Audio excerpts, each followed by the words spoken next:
হাই friends, কি খবৰ? খবৰ নিশ্চয় ভালে। আৰু আজি মই ৰাতিপুৱাই বিচনাৰ পৰাই ব্লগটো ষ্টাৰ্ট কৰি দিলোঁ। আৰু আজি মই ৰাতিপুৱা উঠি 10টা বজাত ৰাতিপুৱা দিনেই হ'ব আৰু দেৰিকৈ গ'লি, কাৰণ পৰীক্ষা চাইছে, কাম বন নাই, ঘুমাৰ বাহিৰে একো কাম নাই, গতিকে ঘুমাই আছোঁ। আৰু ব'লক আজি মোৰ এই সৰু সুৰা ব্লগটো চাওঁ। আৰু ফ্ৰেণ্ডছ, মই এতিয়া আছোঁ হালৈৰ দোকানত। আৰু আজি মই ৰাতিপুৱাই খাইছোঁ চাইনিজ নুডলছ। আৰু ব্লগটো কেনে লাগছে কমেণ্ট কৰিব আপোনালোকে। আৰু হালধি দোকান সকলোৱে আহিব। ক'ত আছে এখন দোকান? ক'তবা আছে, ষ্টেচন আছে, আহিব সকলোৱে। এখন দোকান খুলিছোঁ, 3খন দোকান হ'ল। এখন তামোল পাণৰ দোকানখন, আৰু সেইখন হৈছে ফাষ্টফুডৰ দোকান, আৰু ভিতৰত আছে সেই হোটেল দোকান। আৰু ফাষ্টফুডত কি বনাইছে চাব লাগে। কি বনাইছা?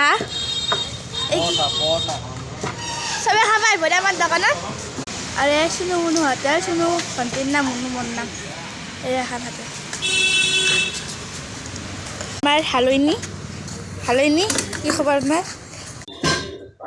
পৰাঠা আৰু পইচা নিদিয়াকৈ ফ্ৰীতে মই পৰাঠা এখন খাই দিলোঁ। নিজৰে দোকান, মানে কিয় নাখামে ফ্ৰীতে, পইচা দিব লাগে নেকি দোকানত। আৰু ফ্ৰেণ্ডছ, আপোনালোকে মোক ভাবে যি মই ঘৰত এনে থাকোঁ, কাম চাম একো নকৰোঁ, কিন্তু বহুত বেছি মিছা কথা। মই হাতৰ কাম এনেকৈ কৰি দিওঁ, চাব দিব নালাগে। যাওক ঘৰটো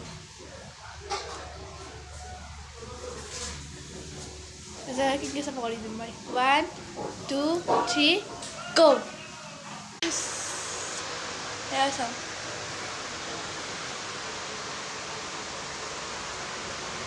দেখছি না, সেই এক চুটকিত মই গোটেই ঘৰৰ কাপোৰ দিলোঁ, লগতে গাঁৱতেও ধুই ল'লোঁ। ফ্ৰেণ্ড মোক বহুতে কমেণ্ট কৰে যে বা তুমি তোমাৰ হাতখন বহুত ক'লা। মই গোটেই মানুহটোৱে ক'লা, হাতখনৰ কিয় ক'লা নহ'ব? ইনষ্টাগ্ৰামত 10টামান ফিল্টাৰ লগাই নিজকে বগা কৰি লওঁ। এতেহে আচলতে মই ৰিয়েল ব্ৰাউন, কিন্তু ধুনীয়া, কিন্তু মই হয়।